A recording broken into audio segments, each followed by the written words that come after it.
Alors, il y a deux options. Soit au début de la vidéo, je fais genre bonjour, je suis avec quelqu'un, je voulais vous présenter. Soit ça, je le ferai à part. Tu préfères quoi? À part.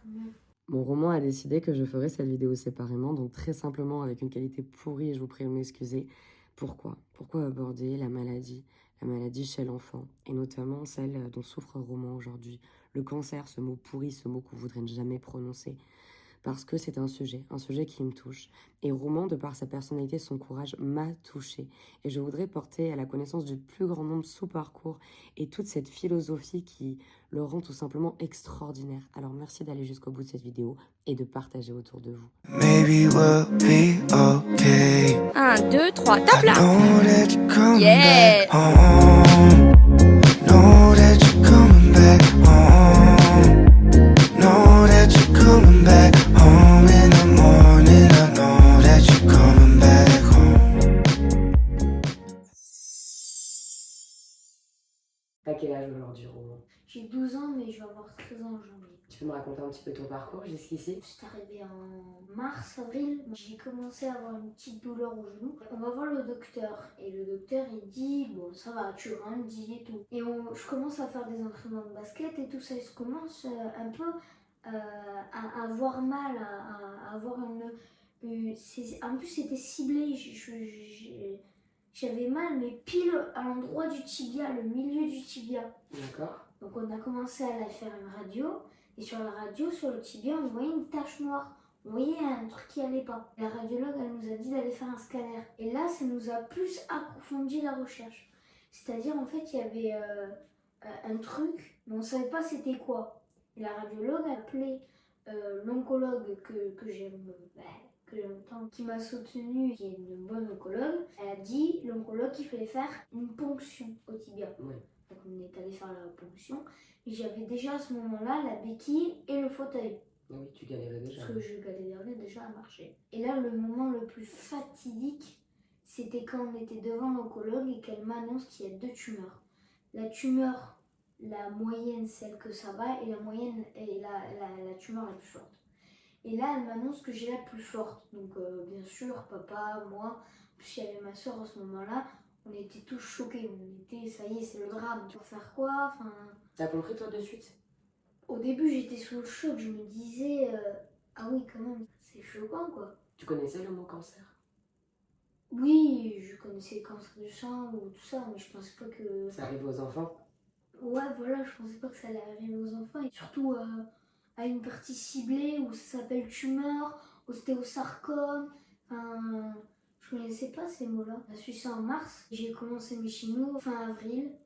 Et là, j'ai vu que ça allait être quand même un bon combat. Parce qu'ils m'ont opéré pour mettre un pack, pour faire passer les chimios et tout ça. T'as eu Et peur? j'ai vu que j'ai eu peur. Parce que je me suis dit, me piquer tous les matins ici, c'est un grand stress. Avoir de la peur, enfin, c'est stressant. Et en fait, c'est bien. Il y a eu des beaux et des bas, en fait. C'était les montagnes russes. Des fois, on était on était content et tout ça. C'était cool. Et des fois, c'était dans le bas total, dans le puits, dans la profondeur. Quand est-ce que c'est cool? Quand ça se passe comme prévu? Bah déjà, quand je rentre, oui, quand ça se passe comme prévu, quand c'est bien noté, quand c'est bien là. Parce que moi, j'aime bien être organisée, être bien dans mes plans, en fait. Et dès qu'on change tout, là, c'est un peu la panique, quoi. Et il y a beaucoup d'imprévus avec la maladie. Ouais, voilà. Parce qu'au final, on t'annonce quelque chose, mais parfois ça se passe pas exactement pareil. Voilà, on sait pas quand les gens vont libre, on sait pas quand tout ça. Des fois, il manque du matériel, des fois, il manque plein de choses, en fait. Et c'est ça, en fait, qui change carrément. C'est un petit truc qui va changer tout, quoi. Et qu'est-ce qui a été le plus dur entre les opérations, la chimio? On t'avait prévenu les effets que ça allait avoir sur ton corps, tout ça? Des vomissements, de la fatigue, des baissements des globules, du sang. Déjà, j'ai un protocole, celui-là que je déteste. C'est le protocole d'une femme enceinte, tout ce qui est cru, donc saumon et tout ça. Ouais, j'ai connu ça. Et moi qui étais trop cru et tout ça, j'ai pas pu. Ça a été tellement dur au début. Et je me dis, là c'est la fin. Et t'as vécu quand même beaucoup de choses. C'était impressionnant, hein? Et après c'est arrivé l'opération. Je me suis dit, l'opération ça va, t'en as déjà fait. L'opération elle a duré 9h30. Ils m'ont carrément fait une cicatrice ici Ah ouais, j'ai vu, et elle est prendre impressionnante. la derrière de mon péroné où ils ont enlevé la tumeur, mis mon péroné à l'intérieur avec une graisse d'os de quelqu'un. Et donc ça consolide, là j'ai la telle et tout ça, mais après j'ai eu 3 mois de plâtre. Et moi je me suis dit, tiens c'est cool d'avoir des lunettes. Je les porte plus parce qu'elles me font trop mal aux yeux. Je me dis, oh c'est cool d'avoir des béquilles. Les béquilles c'est lourd. Je me dis, oh c'est cool d'avoir un fauteuil roulant.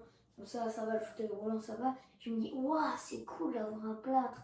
On dessine et tout. Et en fait le plâtre de dormir avec, le haut C'est lourd. c'est lourd et tout ça. Et ça gratte. Et Non, ouais, un peu. ça Ça gratte, gratte. ça gratte. Donc ils avaient fait une ouverture à la cicatrice et chaque jour on changeait les passements. Ça c'était fatigant. Et là j'ai jusqu'à que je remarche des piqûres de Lovenox pour Ouais. stimuler le sang. Et ça en vrai bah, ça va quoi parce que je me suis beaucoup habituée à tout ça. T'en as combien de cure de chimio? Et À peu ben là près. c'est Parce que moi, ça m'a beaucoup choqué quand j'ai eu le nombre. ben là normalement demain je pars pour une cure. Ça va être la cure un peu la plus forte mais pendant 3 jours. Je crois que c'est celle qui fait perdre les cheveux, donc là j'en ai, mais ça va. Mais je crois pas que, je sais pas si Des c'est- dizaines? On redemandera à maman, mais t'en as eu Voilà. des dizaines. Là. Oui, j'en ai. C'est les dernières. Donc là c'est pendant 3 jours, après mes 2 semaines de pause, donc là je vais fêter Noël et tout ça. Et après c'est 3 cures de métaux et c'est libéré. Délivré. Ouais. Et le cheveu, ça a été dur parce que tu les as perdus du coup. C'est Ah souvent ce oui, qui choque les gens, ouais. tu vois. Ils pensent cancer, ils pensent plus le cheveu. Ah moi ça m'a choqué parce que j'aimais tellement mes cheveux, je fais tellement beau gosse et tout avec. Ouais, t'es beau gosse sans. Mais j'ai vu les photos, t'avais la petite mèche comme ça et tout. Dès que j'ai perdu mes cheveux, j'étais très bien. Je me disais oh non, pas mes cheveux. Et tu mettais déjà les casquettes avant? Ouais, je mettais des casquettes. Ça a été une bonne excuse pour. Bah moi acheter je mettais des bandanas. des bandanas. Ouais. Et maintenant tu fais les casquettes. Ouais. Ça te va bien, comme ça tu les as sortis aux baskets. Mm. Il faut qu'on arrive à te trouver un sponsor qui te laisse acheter autant de casquettes que tu veux. Mm. Ce serait ouf. Ça. Des casquettes dédicacées. Mm. À refaire, qu'est-ce qui était bien et qu'est-ce qui était moins bien? Qu'est-ce qui était moins bien? Déjà c'était le parcours. Le parcours a été très long. Faut avoir beaucoup un moral. Faut avoir un moral, faut tenir le coup. Jamais baisser les bras. Faut rien lâcher. Quand tu te dis, bon, c'est chiant, c'est pas grave, mais tu y vas quand même et tu le fais. On a réussi à avoir ce moral. Un moral des fois c'est pas du tout, on n'a pas envie. Comme celle que j'ai fait là, j'étais dans un mood mais j'étais énervée, je voulais plus parler à personne, je voulais plus. T'en as ras le bol. Oui voilà. Ça te saoule et tu te demandes à quoi ça sert aussi, non? Mm. Et qu'est-ce qui t'aide? Parce que tu dis, parce que tu penses à maman, à papa, non? Un peu. Oui voilà, Parce que c'est vous êtes comme ça tous les trois. Oui, Il voilà. n'y a pas de roman sans maman, ni de maman Non. sans roman, ni de papa sans maman et roman, inversement. Enfin, maintenant, je Non, vous connais voilà. tous les trois. Ça t'a aidé? Peut-être ça a été ça aussi ta force, non? Ouais, c'était surtout mes parents parce que c'est eux qui m'ont soutenu, c'est eux qui m'ont apporté un moral, enfin c'est eux qui m'ont tout apporté. Leur amour, Ouais le voilà, fait de t'aimer aussi fort, c'est ça. de trouver toujours de quoi te faire sourire. Mm. T'as eu des camarades de chambre, des enfants que t'as connus dans le service qui sont partis au ciel, j'ai vu. Mais Ouais. Ça a été dur, ça, Romain? bah, un peu quand même. C'était un jour où j'étais à la maison et en fait on voit un message frustrant quoi. Qu'en fait ma copine de chambre, on a appris qu'en fait elle avait une hémorragie, que ça a été un peu dur et que donc elle est morte. Mais ça t'a fait peur? Bah ouais un peu, donc on a un peu pleuré maman et moi mais... C'est normal, regarde, moi je t'écoute, je suis en train de chialer. Je pense que pleurer, des fois, c'est bien, il faut. Non? Oui, Je sais ça, pas. après on dit de pleurer, ça fait évacuer un peu les émotions et tout ce qui est... Moi, tu me fais pleurer des fois sur Instagram, hein, mais je te suis quand même. Hein. Je t'ai fait pleurer moi aussi ou pas? Ouais. Un peu? J'en fais pleurer beaucoup, je crois. Mais c'est ma spécialité. Après, toi, tu sais que t'es courageux. Est-ce que quand tu apprends des choses comme ça, même si c'est difficile, ça te donne envie de te battre encore plus? Bah oui, c'est ça en fait. Tu sais, moi, Roman, je t'ai expliqué comment je t'ai contacté la première fois. C'est une abonnée qui m'a envoyé ton Instagram. Et c'est vrai que je reçois très très souvent des comptes. On me dit, Stéphie, je peux partager ça, l'histoire d'un tel. Et franchement, toutes les histoires me touchent. Moi, ce qui m'a touchée, au-delà du fait que tu ressembles un petit peu à mon frère Cal, hein, tu me l'as dit, c'est un petit peu quand même. Enfin, je sais pas ce que vous en pensez. Mais c'est surtout le fait que, en gros, j'ouvre le message de cet abonné. Je clique sur ton profil parce que j'ouvre tous les messages, mais je ne suis pas forcément répondre. Et en fait, ce jour-là, j'étais pressée, j'étais débordée, j'étais à Paris. Je commence à regarder une vidéo, puis une autre, puis une autre. Et c'est pas ni la ressemblance, ni le fait que tu sois atteint d'un cancer, en fait, tout ça, je m'en fous. Moi, ce qui m'a fait halluciner, c'est ta joie de vivre. Je me suis dit, mais c'est quoi ce gamin? Il est là, il chante, il danse, il rigole, la joie du coup. Franchement, j'ai halluciné. Et je suis restée comme ça sur ton Insta pendant un moment et c'était pas possible pour moi de fermer les yeux. Genre, je me suis dit, je sais pas à quoi je vais servir pour lui, mais il faut que je fasse quelque chose. Et là, les abonnés ne savaient pas, mais moi je le sais depuis toujours, c'est que je voulais créer une asso pour les enfants malades, en situation de handicap. Et je refuse, tu vois, que parce que mon petit frère Karl est mort, cela m'empêche de réaliser ce projet. Parce que je pense que c'est une cause qui est tout aussi noble et importante en fait que la protection de l'enfance. Moi j'avais mon frère, une petite Sim qui était malade. Et ça a toujours été mon héros. Depuis que je suis toute petite. Vraiment, tu vois, genre moi j'avais 3 ans et demi quand il est né. Je le trouvais tellement extraordinaire. J'ai pas supporté moi le regard des gens. Tu vois, quand j'étais petite, je souffrais vachement de voir les gens le regarder avec de la gêne. Vraiment, tu vois, j'étais à côté de lui, je poussais son fauteuil, j'avais 9 ans, j'avais envie de dire aux gens, mais fais sa photo. Enfin, tu vois, c'est des trucs que j'ai pas supporté. Donc moi j'ai dit, je veux créer une asso pour apporter de la joie aux enfants malades ou qui ont un handicap quel qu'il soit.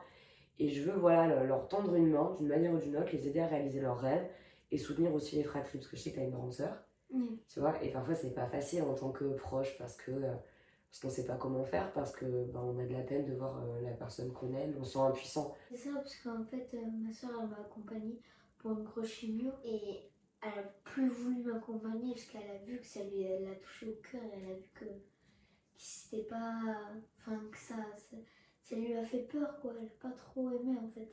Et ça, tu comprends, toi? Bah, après, oui, oui, je comprends. Je comprends pourquoi elle a pas trop aimé, parce que c'est vrai de voir son petit frère qui a une maladie, c'est pas très. Enfin, on n'est pas content, quoi. On n'est pas. Voilà. Tu sais qu'elle fait de son mieux. Ça, Oui, après, oui, je sais que. tu sais qu'elle t'aime aussi.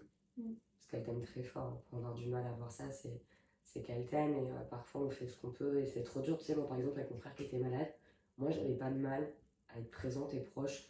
Mais mon frère Peter, il avait beaucoup plus de mal. C'était extrêmement dur pour lui de voir mon frère en fait se dégrader. Alors c'était autre chose, tu vois, c'était pas un cancer. Mais je sais qu'il avait beaucoup de mal et pourtant il aimait au moins autant que moi. Il aimait pas moi, tu vois, mais il avait du mal. On peut pas tous être aussi courageux que toi. Non, je crois qu'il y a quelque chose comme ça. En tout cas, moi j'ai craqué sur toi et plus que ça, puisqu'au final je t'ai écrit et il y a maman qui gère aussi ton compte Instagram. Et j'ai craqué sur ta mère. Sur toi, mais ta mère c'est quelque chose quand même. Franchement, Delphine, on l'aime beaucoup. Et moi je me suis promis que je viendrais te voir et plus encore après. Malheureusement, j'ai pas tous les pouvoirs. J'aimerais être aussi connue qu'un tel et un tel. Comme ça, je pourrais faire des trucs de fou furieux. Je ferais comme ça et hop, tu vois, il y aurait toute la France qui suivrait. Mais je pense qu'à mon petit niveau, et si on est tous pareils, même derrière l'écran, on peut tous faire quelque chose. Tu as une cagnotte qui a été faite pour toi. J'aime beaucoup avec toi et avec tes parents, c'est que vous n'êtes pas du tout des personnes qui demandent. Et vous avez beaucoup de mal un peu à recevoir, tu vois, genre je voulais t'acheter des cadeaux, maman est en mode oh mais non, non, non. Alors que si, j'estime qu'on peut parfois gâter. Enfin, tu vois, c'est mérité, c'est ok, il n'y a pas besoin de dire merci, c'est vraiment. Tu sais, des fois quand on fait un cadeau aux gens, on le fait de bon cœur. Tu vois ce que je veux dire? Et moi, avec donc l'association Team pour la vie, j'aimerais pouvoir réaliser des rêves. Donc si ça ne gêne pas, on pourrait peut-être parler au-delà de cette cagnotte. Donc je vous mettrai le lien, évidemment, et je vous invite vraiment à la partager. Parce que c'est pas évident quand vous avez votre enfant malade de devoir bosser, de devoir le laisser pour aller travailler alors qu'il est à l'hôpital en chimio. Et je pense que voilà, quand on vit quelque chose d'aussi difficile, on ne devrait pas avoir à s'inquiéter des fins de mois. Et je pense que tout le monde me rejoindra là-dessus. Donc n'hésitez pas à partager, à faire tourner pour que voilà, ce soit un petit peu plus léger dans le quotidien. Autant voilà, la maladie, on est un peu obligé de passer par certaines étapes. Mais tout le reste, c'est que du matériel. Malheureusement, il faut pouvoir payer les factures pour vivre. Et pour ce qui est du reste, j'aimerais tous ensemble, on essaie de faire un truc pour les rêves de roman. Donc au-delà de cette cagnotte qui y contribuera évidemment. Parce que bon, c'est bientôt fini, mine de rien. Hein, on est plus près de la fin que du début. Oui, voilà. Hein, et après, on lui fera des comme ça, là. Ça serait quoi tes rêves? Je veux tous les connaître. C'est d'aller à New York avec ma soeur au musée de Londres, Harry Potter. Et après, c'est avec la famille à Disneyland Paris. Qu'est-ce qui te fait du bien? Quand tu te connectes sur Instagram, qu'est-ce qui te donne un peu la joie du coup? Bah déjà, les messages, quand je fais des vidéos, et les messages que les gens répondent, ça me fait un peu de la joie du coup. Tu peux expliquer c'est quoi la joie du coup? Parce que ça, c'est un vrai concept et moi, j'ai craqué là-dessus. Parce qu'en fait, la joie du coup, c'est depuis tout petit, quand je vois quelque chose que j'aime et qui est beau, ça commence à venir dans les pieds, et après ça commence à venir, ça fait des petits picotements dans la gorge, et on se sent joyeux, on se sent bien, on se dit, voilà, c'est ça qu'on aimerait toute notre vie, c'est cette sensation toute notre vie d'être trop content et d'avoir un petit picotement au cou, enfin d'être bien. T'as l'impression d'avoir une scotch à chaque seconde. Vraiment, je t'assure, c'est une grande leçon de vie. Tu sais que la maladie, c'est quelque chose de difficile, mais ça t'a rendu encore plus merveilleux. Quand tu vois que les gens se plaignent pour rien, toi, t'es heureux avec rien. Et tu rends les gens heureux aussi. C'est quand même un super pouvoir, ça. Qu'est-ce que t'aimerais sur les réseaux? Parce que moi, je me suis mise sur Instagram, j'étais pas pro réseaux sociaux, et je le dis souvent, et j'exagère pas, ça m'a sauvé la vie. Tu vois, moi je vivais un truc super dur, je me sentais super seule. C'est terrible, tu vois, t'as l'impression d'être seule dans la souffrance et de savoir que des gens pensaient à moi, m'aimaient, même si c'est derrière l'écran. Ils aimaient ce que je montrais, et ce que je montrais c'était vraiment moi. Enfin, moi ça m'a énormément aidé. Et dans les jours où c'est un peu plus dur, je me dis que j'ai pas le droit de baisser les bras parce qu'on compte sur moi. Parce qu'il y a des gens humains aussi, je me dis je suis pas toute seule. T'as pas le droit de te plaindre en fait, de te morfondre de trop. Grâce au réseau, je savais que dorénavant je serais plus jamais seule. Même si j'ai pas 3 millions, bah, j'ai plus de 100 000 personnes qui croient en moi, qui me comprennent et qui sont bienveillants. C'est aussi l'intérêt de cette vidéo, ce que je voudrais c'est que les gens ils te suivent, qui t'accompagnent, qui t'encouragent, que tu puisses voir dans leurs mots, dans leur soutien, dans leur like, dans leur partage, enfin vous faites le max, que tu puisses voir à quel point t'es incroyable, parce que t'as aussi autre chose, c'est que t'es très humble. Si le monde était peuplé de plus de gens comme toi, comme tes parents, on irait tous beaucoup mieux. Peut-être tu peux nous dire un peu ce que t'aimes quand même. Parce que bon, on parle de la maladie, des trucs un peu tristes, mais il y a des trucs positifs. Romain, c'est qui? Au-delà d'un ostéosarcome, mais ça va pas durer. Alors déjà, je suis un gros geeker et gamer, j'aime trop dessiner les mangas. J'ai beaucoup de jeux de société, je collectionne beaucoup de figurines, Les pop. les figurines pop surtout. Et les grandes ou pas? Parce que du coup, moi j'avais pris un calendrier, mais c'est les petites là. Oui, les petites, les grosses, j'en ai sur mon bureau. Avant, j'étais fan de Lego quand j'étais petit. Raconte les Lego de fou que tu fais. Oui. Ouais, Là, plus 18 ans quand même, et il le fait super bien. En fait, sur mon bureau, il y a la tête de Mandalorian. J'ai fait la statue de la liberté. J'ai fait une miniature de New York avec tous les bâtiments. J'ai fait le gant de Thanos. C'est quoi que je t'ai ramené? C'est un casque, non? Oui, c'est un casque de Luke Skywalker. Mais le basket aussi. Le basket, Ouais. oui, je suis fan de basket. Mario Kart, grâce à toi j'ai acheté une Switch. Mm. Comme ça on va pouvoir jouer en ligne tous les deux. Il faut que je fasse des progrès parce que pour l'instant, sans la Romanoli, c'est ça? Oui, Sans la Romanoli, je sais pas où je vais aller, c'est sa voiture qu'il a créée dessus. c'est une personne. Après, toi aussi, tu peux créer ton perso. Mais je vais créer un truc de fou furieux. Tu- Je vais tu tous peux- vous tu peux- rétamer. Et après je gagne papa. Si tu veux, tout à l'heure, je te crée ton profil, comme ça, t'as le même, tu le prends en photo et tu fais pas. Vas-y, on va faire ça. Un petit mot pour la fin? Moi, je me suis dit, c'est fini pour moi, là, je vais craquer, c'est pas possible, je peux pas avoir ça. J'ai une vie à 12 ans, enfin, tu fais des trucs à 12 ans. En plus, mon chiffre préféré, mon chiffre fétiche, c'est le 12. Et je me dis, enfin, non, il faut que tu vives le 12. Et en fait, je me suis dit, avoir cette maladie, ça m'a apporté beaucoup de choses. Mais je vous le souhaite pas parce que c'est beaucoup d'efforts physiques, c'est beaucoup de morale, c'est beaucoup de stress, c'est beaucoup de peur. Mais moi, ça m'a apporté quelque chose de magique. Ça m'a pris de la maturité. Parce que là, sinon, si j'avais ma maladie et tout ça, je pense que j'aurais même pas mon compte Insta. Je te connaîtrais peut-être même pas, je parlerais même pas devant un écran. Parce que déjà, quand j'étais petit, j'étais petit, ça va, je suis pas trop timide. Après, à l'âge de mes 5 ans jusqu'à 10 ans, j'étais timide, j'étais pas ça. Mais j'étais pas écran et tout ça, je préférais rester dans la bulle. Et ça m'a appris beaucoup de choses, beaucoup de choses. Tu nous en apprends beaucoup aussi. Les gens qui ont l'ostéosarcome ou d'autres cancers, surtout les jeunes, les enfants ou jeunes adultes, tu leur dirais quoi? Et que déjà, faut tenir le coup, faut jamais lâcher. Il faut avoir des hauts et des bas, comme moi j'ai eu beaucoup de hauts et des bas. Mais dites-vous que quand vous avez des bas, ça vous apporte plus de force. C'est-à-dire, dès qu'on est triste et qu'on est dans un mood, on se dit, bon, c'est pas grave, je suis dans un mood et tout, c'est chiant et tout. Bon, allez, on respire et tout ça, et après ça va vous donner plus de force. Parce qu'en fait, on se dit, c'est chiant d'être triste, c'est chiant d'avoir peur. Mais d'un côté, dans la vie, il faut avoir peur, il faut pleurer. Parce que si on ne peut pas pleurer, si on ne peut pas avoir peur, on n'est pas humain. Quand tu te couches le soir, t'es fière de toi? Oui. Tu te rends compte quand même un petit peu de plus en plus, j'espère, à quel point t'es courageux. Ah. Hein, je t'ai acheté le petit bouquin, là, Monsieur Courage, mais c'est plus que mérité, c'est important vraiment pour nous. Je sais que maman te dit beaucoup de belles choses, mais voilà, j'aimerais qu'on soit des milliers, si ce n'est des millions, à te dire, ok? On va peut-être demander à maman de venir, non? Ça nous dit un petit mot? Ça va être plus court, tu crois? Je sais pas. Delphine! Vous êtes très honnêtes les uns envers les autres, très transparents aussi sur vos émotions. C'est ça, on est sans filtre, on vit la maladie comme si Ça faisait partie de nous et on essaye de composer pour que ça soit le plus léger possible et surtout le moins inconfortable. Dès que je l'ai su, j'ai pas voulu dramatiser. De toute façon, dans ces épreuves-là, ou que ce soit la maladie ou autre, de toute façon, on n'a pas le choix. On s'est dit que c'était comme le mont Everest, qu'il fallait monter au bout. Donc on a commencé au départ, c'était 200 mètres, 300 mètres, 1000 mètres. Et je pense qu'on va avoir toute une rage en fait. Je sais pas si on peut l'appeler la rage, mais on va avoir une force puissante en fait pour hurler. Parce qu'on est arrivé jusqu'au bout. Vous connaissez cette phrase qui dit au milieu de l'hiver, j'ai découvert en moi un invincible été. Non mais par contre, c'est très beau. C'est ça, hein. En gros, là, c'est l'hiver, tu vois. Et finalement, c'est dans la neige, la tempête, enfin, tous les trucs super... c'est pas très agréable quand on est un peu en galère. Et donc, on découvre en fait à quel point, au fond de nous-mêmes, il fait beau. Tu vois, et que quand les nuages vont partir et on est proche du but, eh bien, il fera beau tout le temps, en fait. C'est ça. C'est exactement ça. Et le soir, avant de me coucher, une fois qu'il s'est endormi, c'est mes pensées. C'est-à-dire que le lendemain, je le programme en fonction qu'il soit aussi merveilleux que celui qu'on a passé avant. Et même si la difficulté se présente, en fait, je refuse de dramatiser. La peur qui a été puissante, je l'ai transformée. En fait, elle est devenue une force. Et une force inconditionnelle. C'est-à-dire que je ne voulais absolument pas avoir cette pression permanente. Pourtant, elle y est H24. C'est pas de tout repos, c'est sûr. Le combat, en fait, c'est lui qui l'a mené. Et nous, on était là pour lui apporter tous les outils en fonction. De l'amour surtout, hein. L'amour, c'est de la puissance. J'ai pas de pudeur quand je parle de l'amour et j'en parle avec lui comme avec mon mari. Ça a été notre force, notre amour. Stéphie et maman, on a un amour qui est puissant.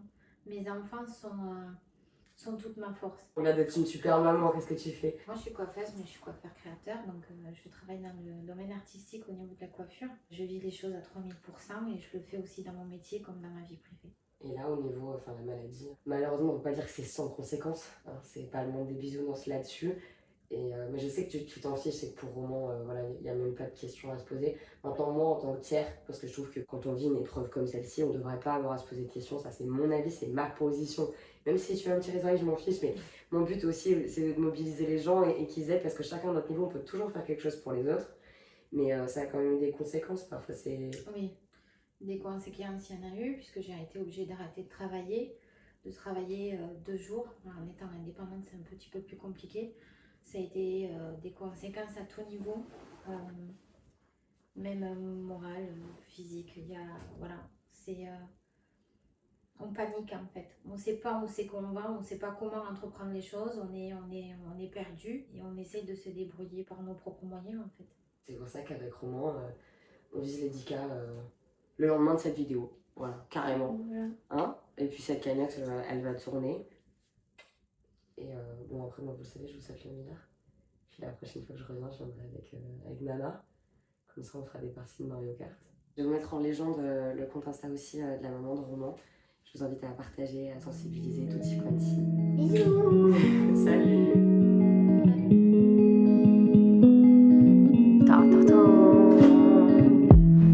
Il a fait tout ça tout seul.